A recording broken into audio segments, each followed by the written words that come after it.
English सीखने का पहला स्टेप मेरे लिए क्या था? बिलीव इट और not, it was watching anime, Japanese cartoon. Believe नहीं होता ना, होगा भी नहीं, लेकिन जैसे जैसे मैं ये स्टोरी बताऊंगा बिलीव होने लगेगा, और जब खुद ट्राई करोगे तब तो और ज़्यादा बिलीव होने लगेगा। सो टाइम वेस्ट नहीं करेंगे, स्टार्ट करते हैं। सो मेरा पहला स्टेप था इंग्लिश में वॉचिंग द पोकेमॉन एनिमे। अब पोकेमॉन के जो एनिमे है ना वो बहुत पुराने हैं, अराउंड 1997 या 8 से चलते आ रहे हैं। तो मैं जब छोटा था तो पोकेमॉन आया करते थे डब्ड वर्जन उनका, हिंदी/उर्दू में। वैसे तो हिंदी में होते थे, बस हम उनको उर्दू बोल देते थे। ये उस वक्त आते थे पोगो पर, पोगो टीवी होता था, इंडिया का चैनल है। तो मैं बहुत शौक से देखा करता था। तो लेकिन मैंने एक टाइम तक ही देखे, बिकॉज उस टाइम पे एक और टीवी शो आता था जो कि मेरी सिस्टर को बहुत पसंद था, तो हमारी रोज़ लड़ाई हो रही होती थी और बहुत सारी एपिसोड्स में नहीं देख पाया।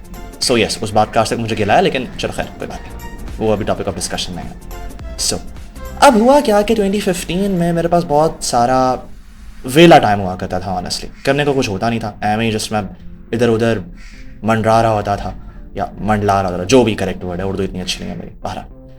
तो अब मैंने नेट पे सर्च करना शुरू किया भाई कि मुझे पोकेमॉन की हिंदी में एपिसोड्स मिल जाए, लेकिन मुझे एपिसोड्स नहीं मिले। तो अब मैंने सोचा यार अब मुझे देखना तो है, अब मैं क्या करूं। तो मुझे ये बात पता थी कि ये चीज़ डब्ड है, इसका इंग्लिश में वर्जन कहीं ना कहीं मिल जाएगा, बिकॉज वो ओरिजिनल चीज़ है। वैसे तो खैर जापानीज़ ओरिजिनल वर्जन है, लेकिन अंग्रेज़ी को भी लोग ओरिजिनल इसलिए कह देते हैं बिकॉज वो बहुत कॉमन हो गया। सो यस, अब मैंने सोचा यार ठीक है, ओरिजिनल वर्जन अगर अंग्रेज़ी में भी मुझे मिल रहा है तो ठीक है, मैं देख लूँगा। अब मैंने रिसर्च की, मुझे मिल गया। अब मैंने सोचा यार देखते हैं ना, ट्राई करके देखते हैं, बुरे से बुरा भी अगर हो गया तो क्या हो जाएगा, मेरी समझ में नहीं आएगा, ठीक है फाइन। मैंने स्टार्ट किया। अब मुझे सिर्फ उस वक्त 5 to 10% समझ आ रहा था, लेकिन ऑनेस्टली वो एनिमे इतना इंटरेस्टिंग था कि वो 20% में जब बदला, यानी कि पहले तो वो 5 से 10% था, वही इतना इंटरेस्टिंग था कि मैं और देखता गया और वो अंडरस्टैंडिंग में 20% होता गया। एंड ऑनेस्टली मैं सबको रिकमेंड करूँगा कि वो एनिमे देखो, बहुत मज़े की चीज़ है। सो हुआ क्या कि स्टार्ट जब मैंने किया तो आहिस्ता आहिस्ता मुझे समझ आने लगा। वो चीज़ 5 to 10% से ऊपर गई 20 तक, और इसका एडवांटेज क्या हुआ, मुझे समझ कैसे आने लगा। मैंने इन्फ्रेंसेस मेक करना स्टार्ट किया। इन्फ्रेंसेस ये होते हैं कि अगर आपको किसी वर्ड का मतलब ना पता हो तो जिन वर्ड्स का मतलब आपको पता है उनके बारे में सोचते हुए आप उस न्यू वर्ड का मतलब निकाल लो।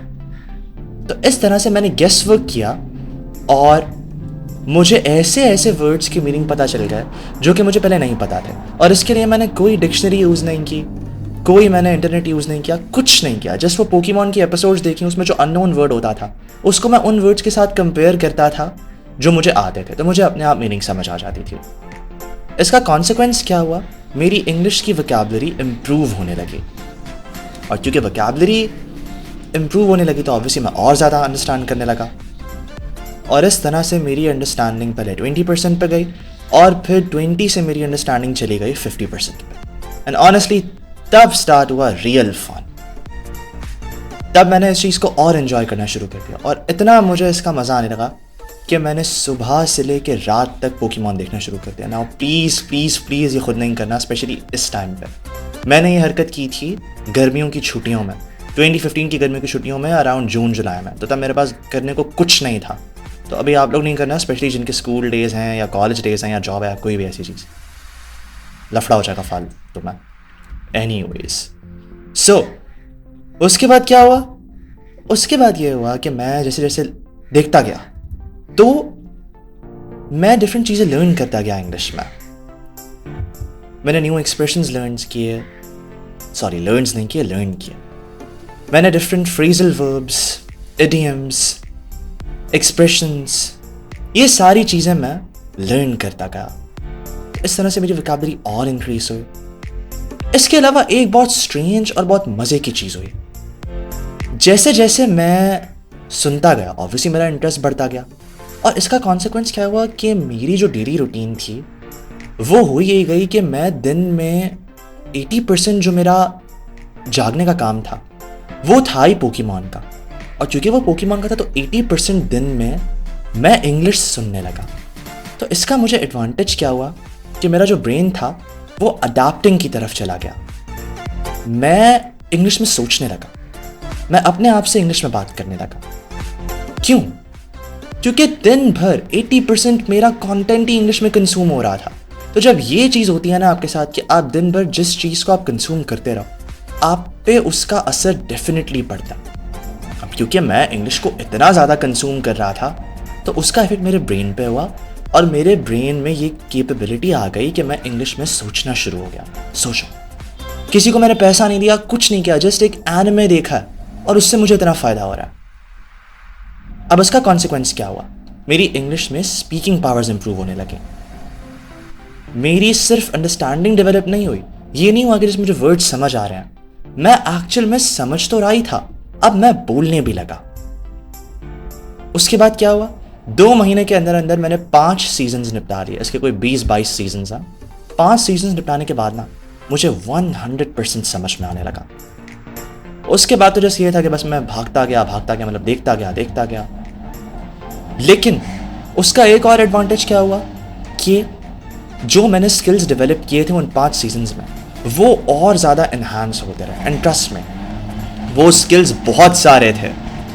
सबसे पहले तो अंडरस्टैंडिंग, मैं इंग्लिश को समझ सकता था।